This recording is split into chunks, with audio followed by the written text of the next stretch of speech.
my husband and I, we struggled with infertility for 4 years, and we finally had our first son, and it just was the absolute best. We ended up having another son 18 months later, very easily, no issues there. And then we got a surprise set of twins after that. Ayo. So we had all 4 kids within 3.5 years. Holy smokes on a stick. Yeah, it was wild. But they're like the coolest little crew. Yeah, that's good. Hey, it is. I can't even imagine the chaos in your home. I would just have to imagine. I can't even imagine it. But that's going to 3 boys. They're going to be a gang, which is going to be awesome as they get older. That's cool. Yeah, they are really cool. So life has like slowed down a little bit. The twins are 2.5. Life feels manageable. Like my husband and I are really enjoying each other. We've got friends. We're doing house projects, all the things. And we just found out we're pregnant again with another set of twins. Another set of twins? Yep. Oh, man. Ayo. Yeah. So I am excited and I am very grateful. But sometimes I feel so terrified and so overwhelmed that I don't feel grateful. So how do I manage? Stay right there. Stop. Stop. Just stay right there. Listen to me super carefully, okay? Okay. You're a good mom. Thank you. You're a great mom. Thank you. And you're a gangster, great wife, too. Thanks. I got a pretty gangster husband. I know. He's probably awesome, but I'm not talking to him. I'm talking to you. Thank you. You're a good mom. And all of the emotions are right and okay.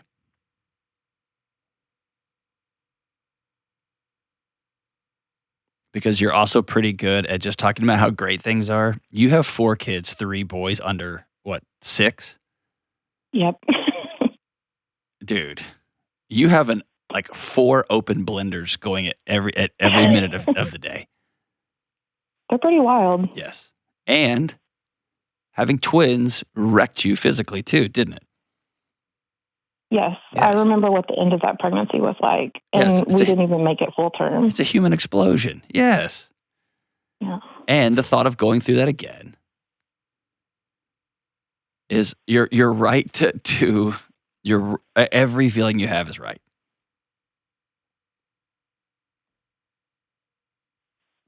Just know that there are so many people that want to be in our shoes. I know. I've been through the years of infertility too. You're having twins for the second time, even though you don't have to say this, I'll say it. That wasn't planned, and quote unquote, we didn't want this, but we got it. That's okay too. And you're the kind of people that are going to raise 2 more amazing twins. You're going to be that couple that you're going to have to get a special van. Y'all going to be van people now, right?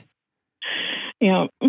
You're going to have everybody being like, oh, you know how that happens? And you're like, yep, I do. I asked that one time as a joke, and a guy, he responded in such a graphic way. I've never asked that question again. I was trying to be funny, and I was like, whoa, gosh. I was like, bro, how'd that happen? And whoa. But that's just going to be it. You know it's coming, right? Yeah. Well, we tell people, we like it, clearly. Well, we're good at it. Yeah. Ta-da. But listen, your upcoming joy is not at the expense of your friends, my friends, all of our listeners' friends who are struggling with infertility. It's not like there's a finite number of babies to be born and somehow you got them and somebody else didn't. Yeah. And so I know that feeling is real, and you remember, just like I do. I remember walking down the hallway of my house and looking to a room that was supposed to be a freaking nursery, and it wasn't. Yeah.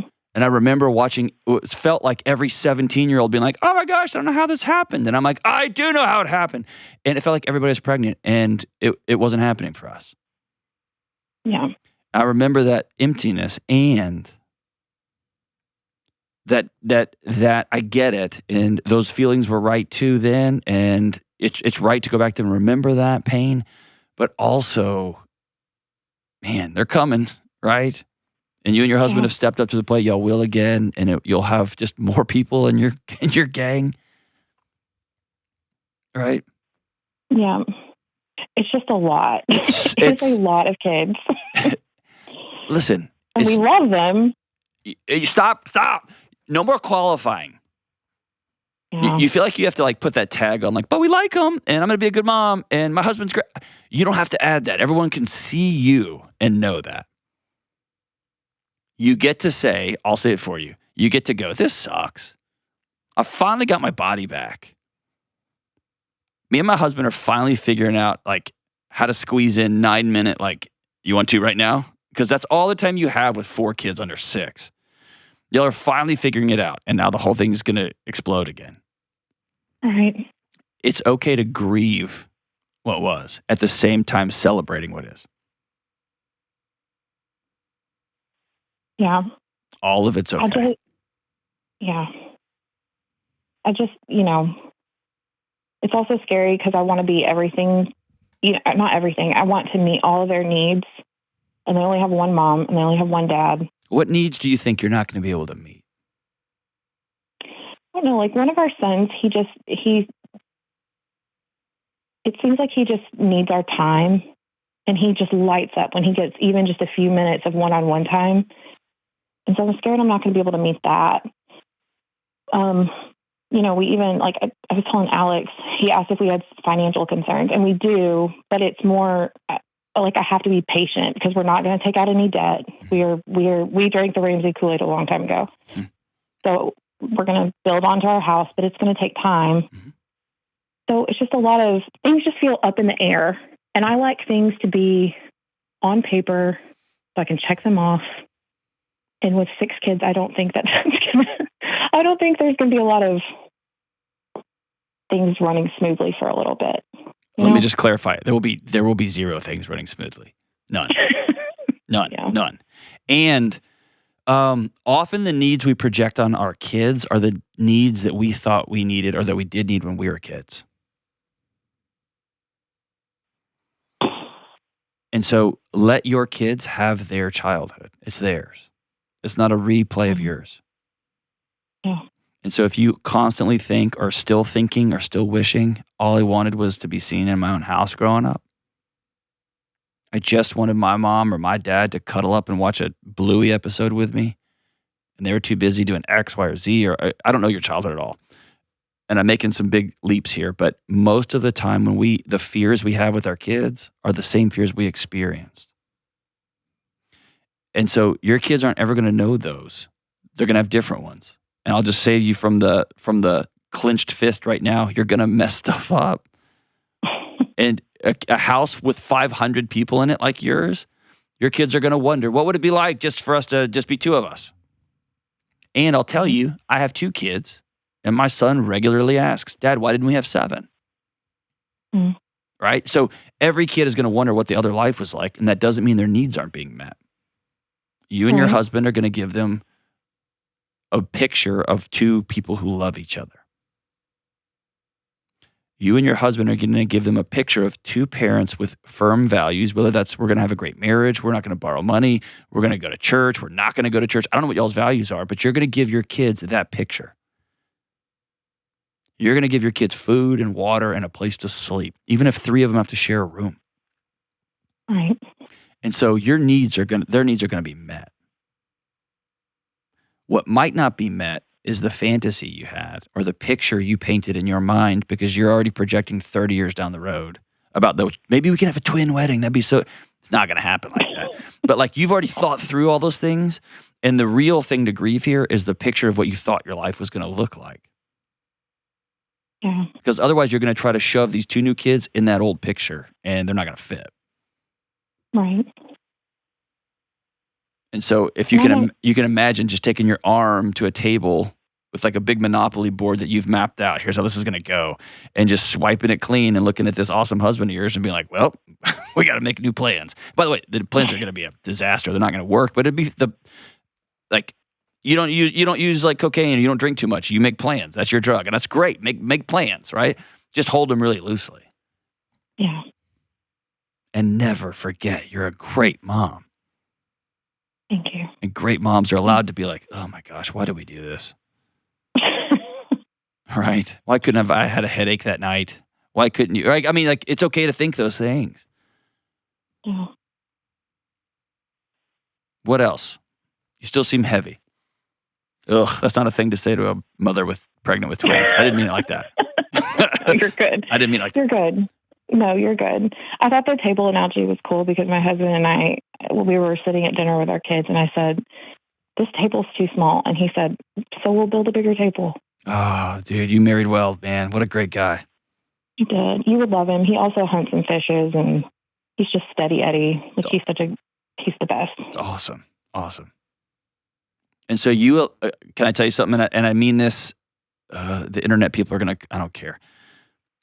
You're allowed to go a little crazy. Have full permission. I'm there. And listen, you should be. You're a mom of 800 kids. It's okay. Allow yourself to go a little crazy. Allow yourself to be heartbroken. Allow yourself to be concerned that your body's going to have to go through this again. And lean on Steady Eddie right now.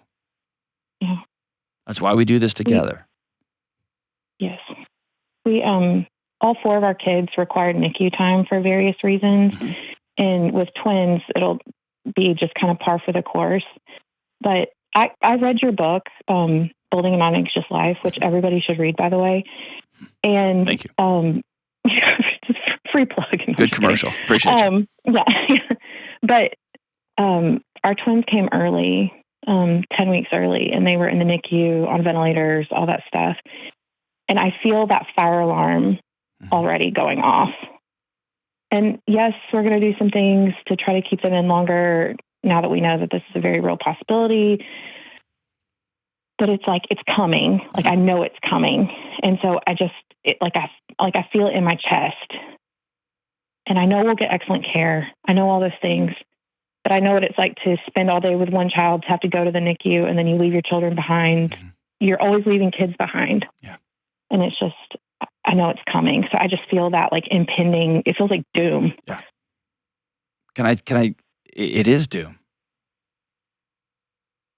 It's not, I'll say it's not natural. That's the wrong way I say it, but a mom shouldn't give birth and then go home without her babies.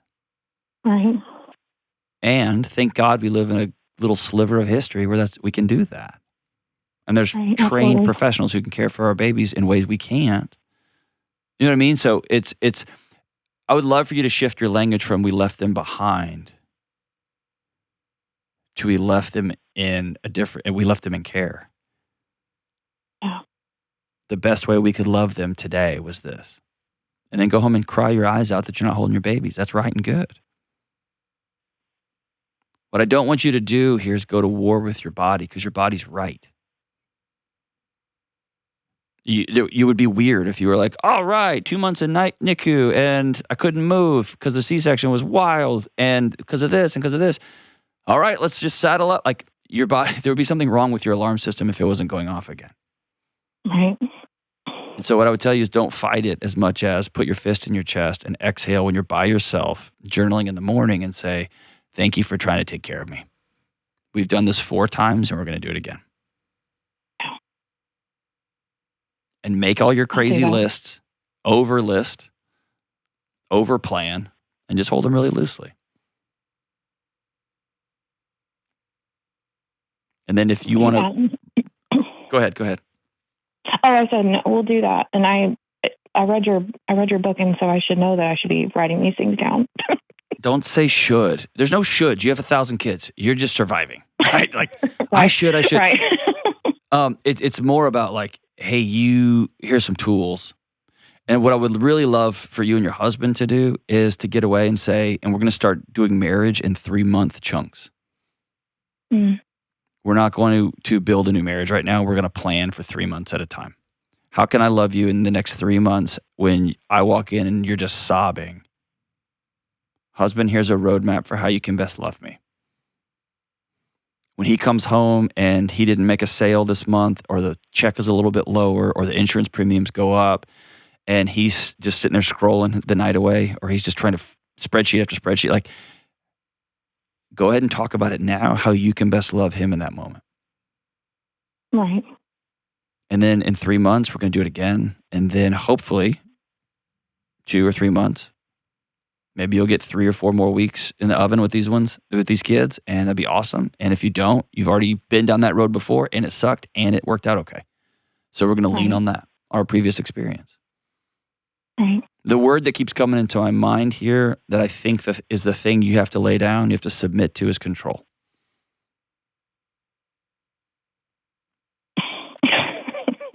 Is that word right? Does that sound right? Yeah. I'm the oldest of 5. Oh. Yeah. Yeah, I get that. Okay, and so let's be honest. There were some things in your house that you missed out on because you had 5 kids, right? Or there's 5 of you. Yeah. Yeah. Yeah, and our middle brother passed away when we were kids. So, okay, watching our parents deal with that grief while going through our own grief was that's right. A wild thing as a little kid. So that alarm is going off too. You watching your parents dissolve after and become shells of themselves after losing a kid, that alarm's going off. Watching their marriage change after pain and hurt and all these kids, that alarm's going off. When you look at this amazing husband you've married, all those alarms are going off and they're all right. Right. What I want you to do is begin to identify them. And that just comes from writing them down and speaking them out loud. And over time, if your husband it's not that he's unsafe or he's not a good guy, and he just might not be the best person to share that with. Make sure you've got some women in your life that you can share those fears with. Or just say, hey, I don't need anybody to fix anything. I just need to say this out loud. This happened, and my body is running that script back to try to protect me right now in the present.